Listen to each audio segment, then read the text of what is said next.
고린도후서 12장 7절부터 10절까지 말씀.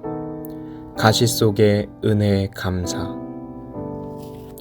여러 계시를 받은 것이 지극히 크므로 너무 자만하지 않게 하시려고 내 육체의 가시 곧 사탄의 사자를 주셨으니 이는 나를 쳐서 너무 자만하지 않게 하려 하심이라.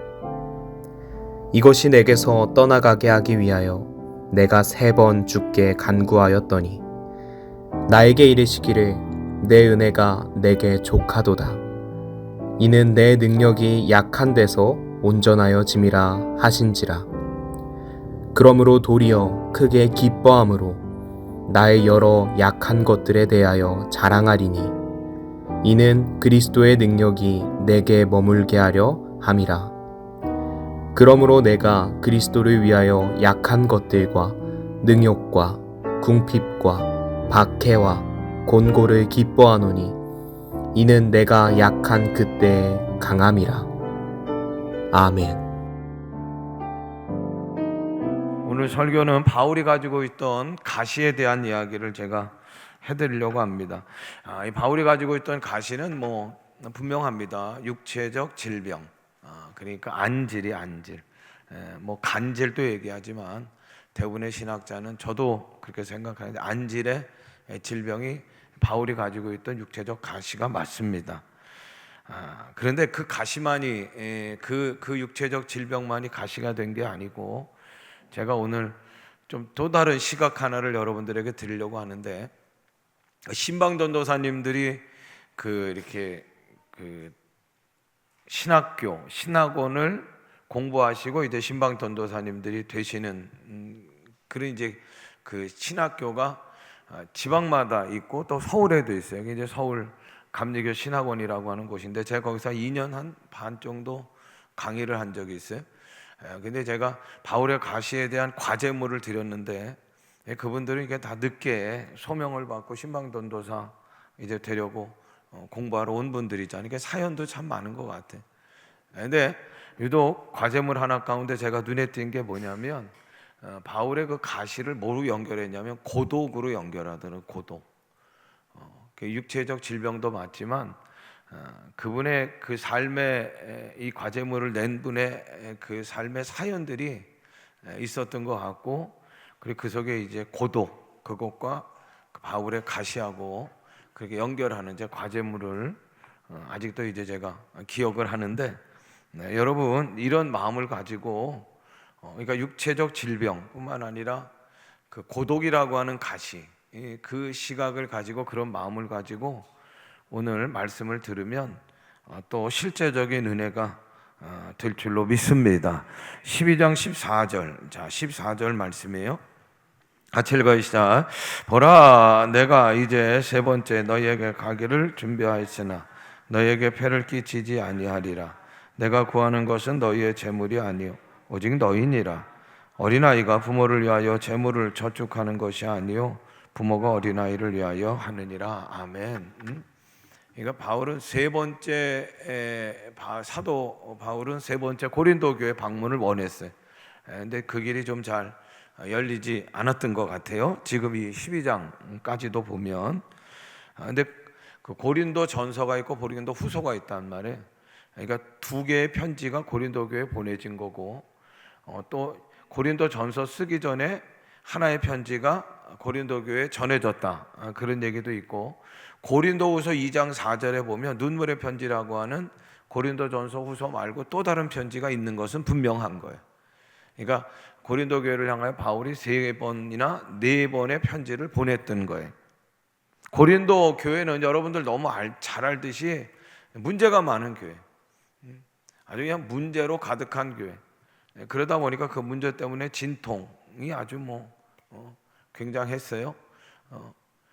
근데 이제 그 바울이 가서 고린도 지역에서 복음을 전하고 교회를 세웠단 말이에요. 그러니까 이게 교회 공동체가 사실은 바울이 세운 그런 교회 공동체인데 거기가 아파하고 진통한다니까 그것조차도 바울이 참 마음이 아프죠.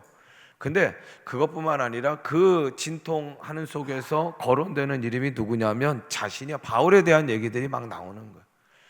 그의 사도권이 뭐 진짜니 가짜니, 여기 오늘 저축 뭐 이렇게 재물 뭐 돈에 대한 얘기를 하지만 예루살렘 모교회가 너무 힘드니까 그 교회를 위한 구제연금, 선교연금을 거둔 게 있단 말이에요. 바울이 이거에 대한 막 시비도 오고 가고.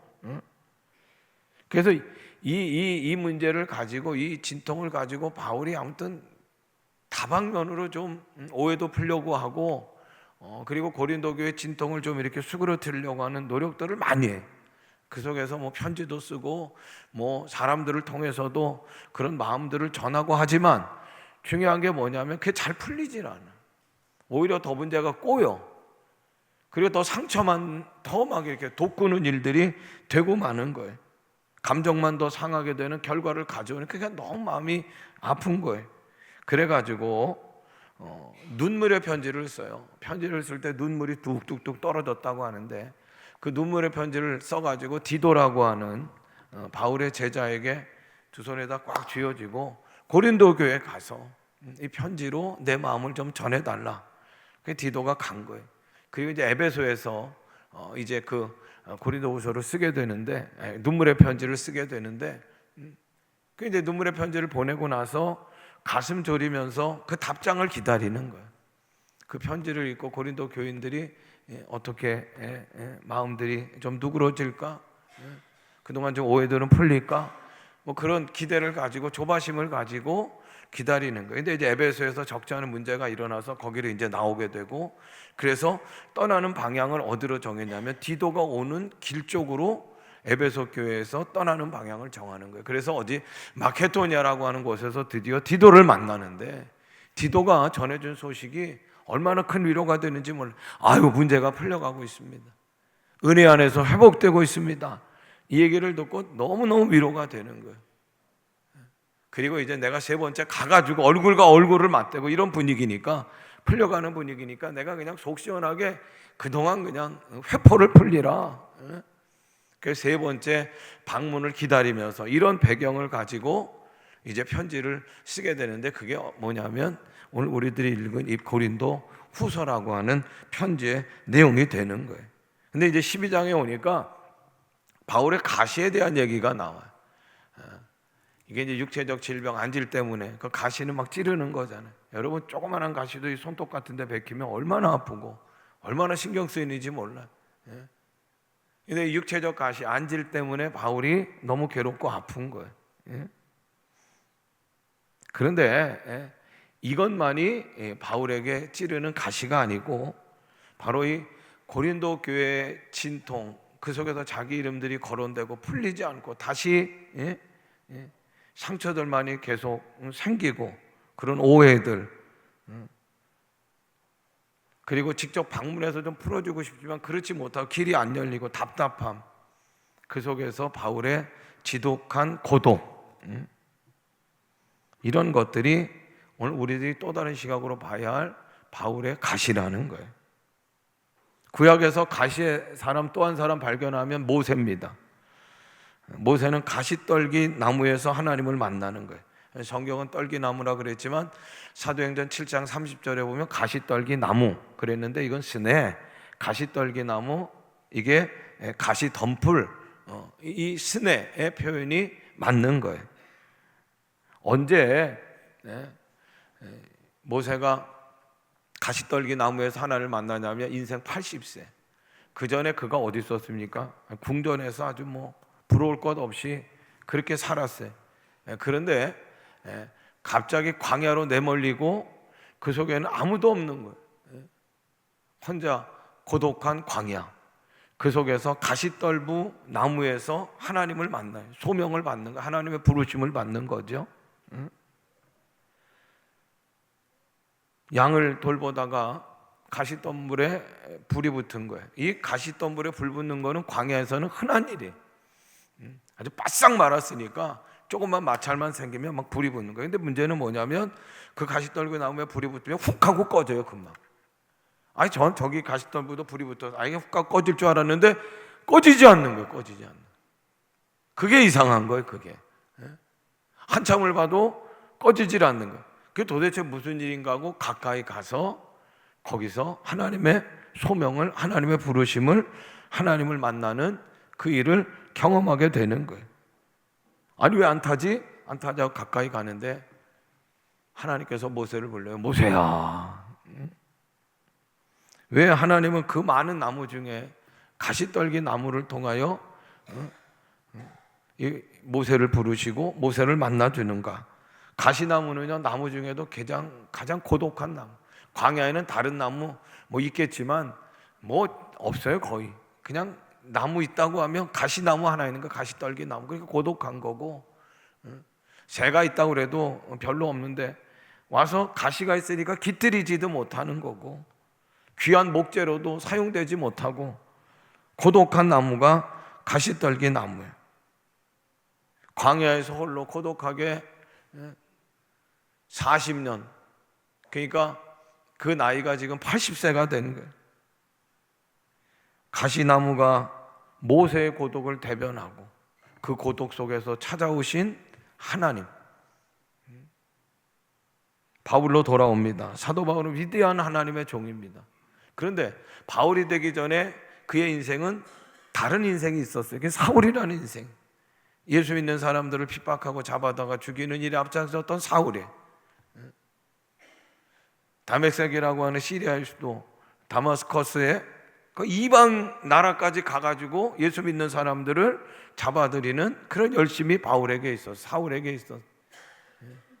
그런데 그 다메섹 언덕에서 정오의 빛보다도 더 환한 그 강렬한 빛, 부활하신 예수 그리스도를 만나는 거예요.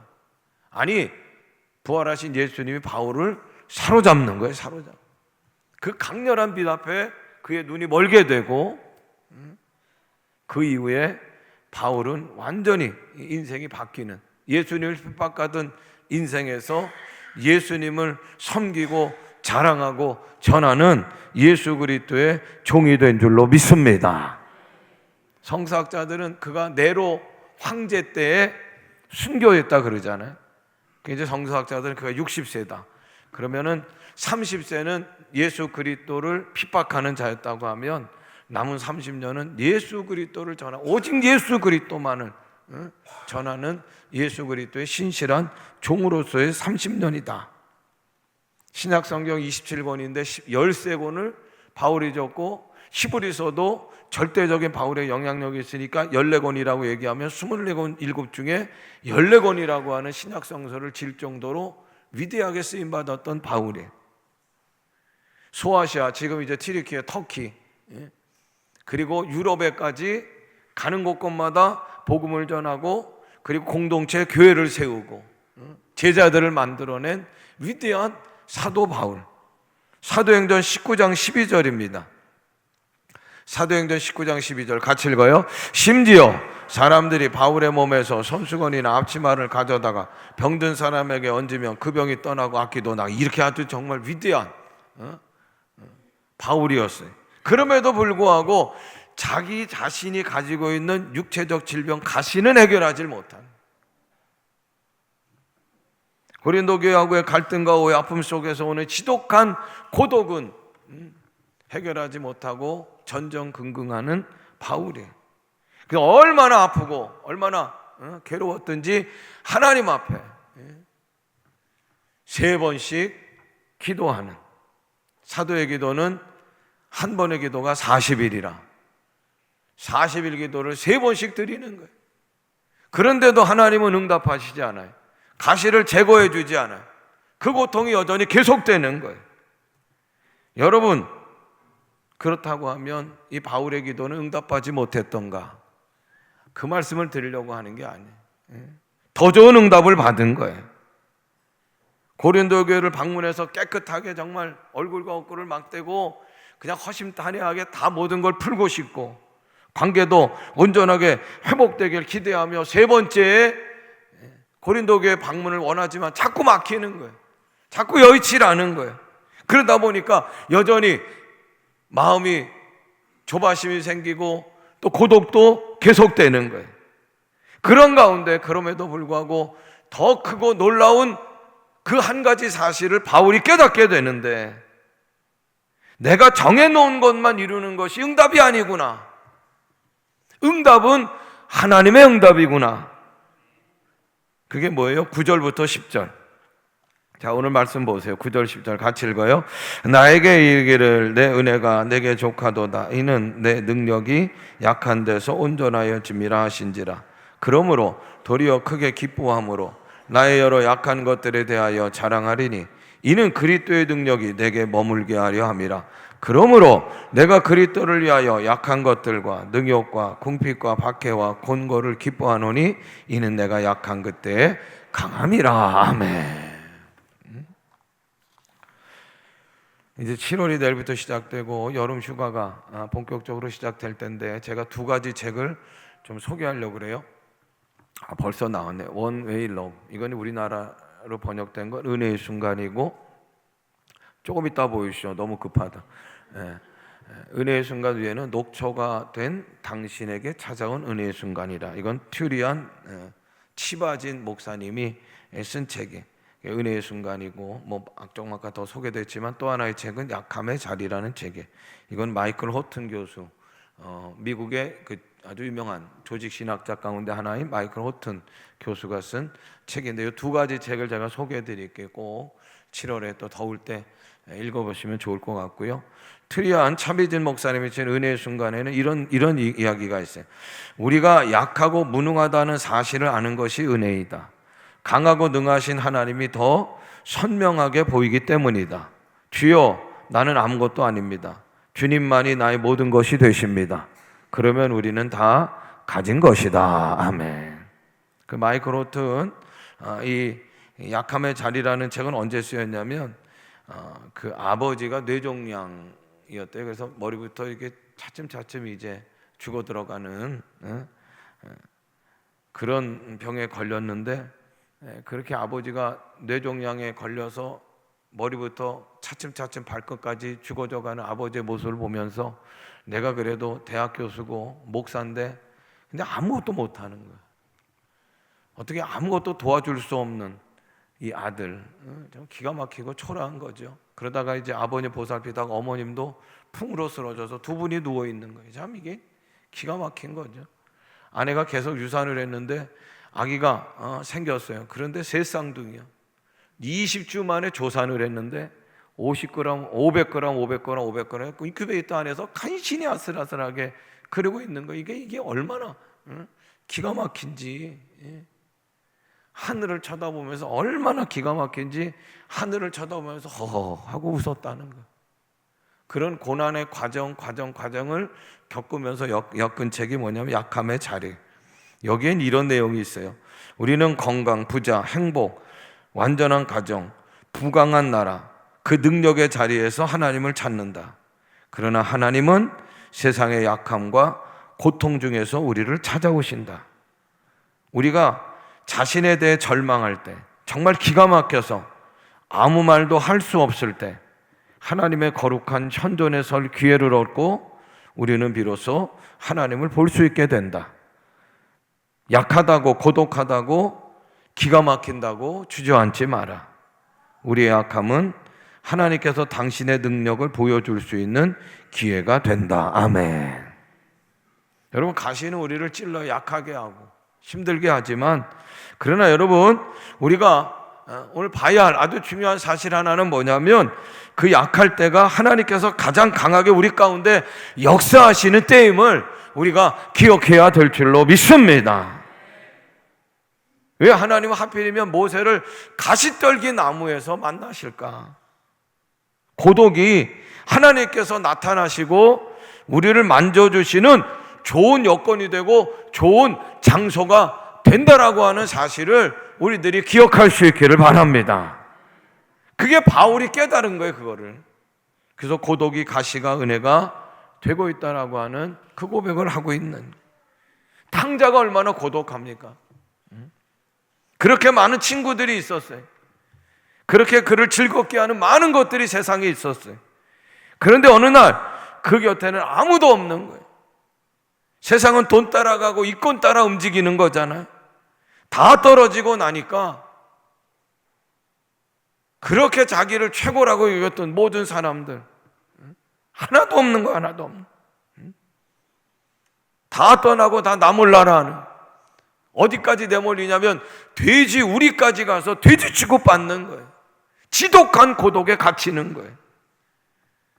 그렇게 지독한 고독에 갇혔던 탕자가 용기를 내고 아버지를 생각하며 고향으로 돌아올 때, 저 멀리 다른 사람들은 보지 못하지만 아버지만큼은 아들을 알아보고 버선발로 뛰어가서 얼굴을 볼에다 비비며 잘 왔다 내 아들아, 잘 왔다, 고맙다. 아버지를 만나니 다 풀리고 다 얻게 되는 거예요. 탕자의 아버지를 통해 우리는 하나님 아버지를 봐야 될 줄로 믿습니다. 미국에서 목회하시는 강준민 목사님이라는 분이 계시, 이분도 아주 굉장히 큰 어려움을 당했던 분인데, 벼랑 끝에서 웃게 하시는 하나님의 은혜라는 설교가 있어요. 벼랑 끝에서 웃게 하시는 하나님의 은혜. 누구나 한 번쯤 벼랑 끝에 서게 됩니다. 질병, 사고, 실패, 채무, 갈등, 고독, 침체, 이혼, 연약함, 성공 후에 찾아오는 공허, 상실 등 각기 다른 자신의 벼랑 끝에 서게 됩니다. 당신이 처한 벼랑 끝이 무엇이든지 하나님이 함께 하시면 그 벼랑 끝은 인생의 끝이 아닌 새로운 시작이 됩니다. 벼랑 끝은, 고독은 하나님께서 역사하시는 능력의 장소이자 축복이 많은 은혜의 장소임을 믿습니다. 그래서 우리는 벼랑 끝에서도 웃을 수 있습니다. 2024년 올해 저하고 저희 가정은 이 6개월 정말 찐한 시간을 보냈습니다. 수많은 이야기들이 막 들려오고 무차별적으로 정말 견디기 힘든 시간이었어요. 다른 건 몰라도 믿었던 사람을 잃어버리고 서로 아프게 한다는 것이 너무 괴로웠고, 그 일이 정말 저에게는 지독한 고독의 가시가 됐습니다. 근데 지금은 여러분들을 만나서 거의 다 회복이 됐어요. 아멘. 그러니까 회복이 됐으니까 제가 제 얘기를 할 수 있는 거예요. 지난 금요일에 송전역 근처에서 그동안 저를 위해서 많이 염려해 주고 기도해 주셨던 목회자 부부를 만났어요. 송정역 전철 타고 갔더니 어디로 데려가는데 이게 땅 밑으로 들어가더라고. 어디 백숙집이라는 데를 들어갔어요. 딱 앉자마자 그분이 저에게 얘기했던 게 뭐냐면, 목사님 많이 외로우셨죠? 그 얘기를 하는데 제가 울컥하더라고. 저는 그 지난 한 6개월의 과정은 하나님의 전적 인도하심이라고 고백합니다. 지금은 운전하다가도 여러분, 제가 하나님의 위로하심을 느껴요. 그 위로하심 속에서 제가 운전하다가 감사합니다, 그렇게 이제 고백해.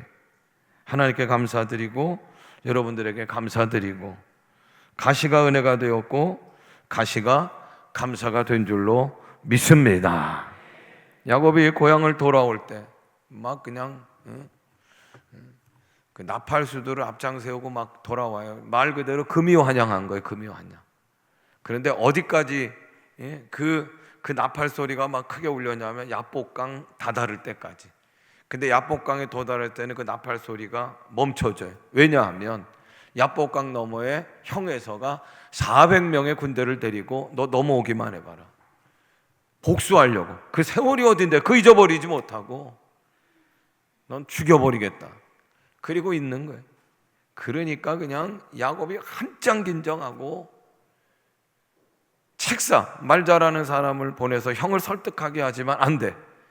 자기가 그동안 벌었던 모든 재산을 다 보내지만 그거로도 마음이 안 돼. 가족들을 다 보내요. 아내들을 다 보내지만 형 에서의 마음은 꼼짝도 안 하는 거예요. 혼자 남았어요. 지독한 고독의 시간. 그때 하나님이 야곱을 찾아오시는 거예요. 그리고 먼저 가셔서 형 에서의 마음을 풀어주시고 극적인 화해의 장면을 하나님께서 감독 연출하신 줄로 믿습니다. 그래요, 여러분. 고독의 가시 가운데 우리는 정말 고독하지 않은 거예요. 오히려 하나님이 계시는, 바울에게, 모세에게, 야곱에게, 그리고 저에게도 하나님이 찾아오셨어요. 모세가 가시떨기 나무에서 고독의 현장에서 하나님을 만났어요. 근데 이 사건은 이스라엘 백성들에게 이스라엘 역사에서는 위대한 전환점이 됐단 말이에요. 취업으로, 건강 문제로, 가정 문제로, 신앙 문제로, 경제적 문제로, 왕따로 배신당해서 고독이 가시인 분들이 아마 여기도 계실 거예요. 그 고독이 자꾸 나를 약하게 하고 나를 짓누르고 벼랑 끝으로 내몰고 있어요. 그런데 여러분, 그게 전부가 아니라는 거예요. 질병으로, 뜻하지 않는 병마로 수술하고, 질병도 우리에게는 가시.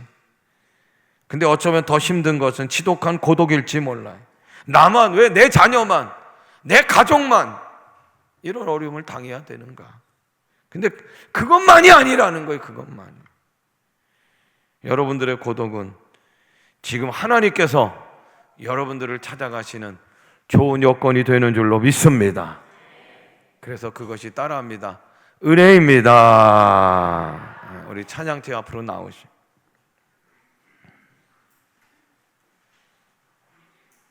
가시 속의 은혜를 발견하시길 바라고, 가시 속의 은혜로 이 6개월을 고백했으면 좋겠어요. 그 도리어 약한 그때를 바울은 자랑한다 그러잖아요. 감사한다 그러잖아요. 다음 주일 올해 맥주감사주일, 가시 속의 은혜 감사절기로 하나님 앞에 감사 예배를 드릴 수 있는 우리 모두가 되시기를 주님의 이름으로 축복합니다. 다 일어나시.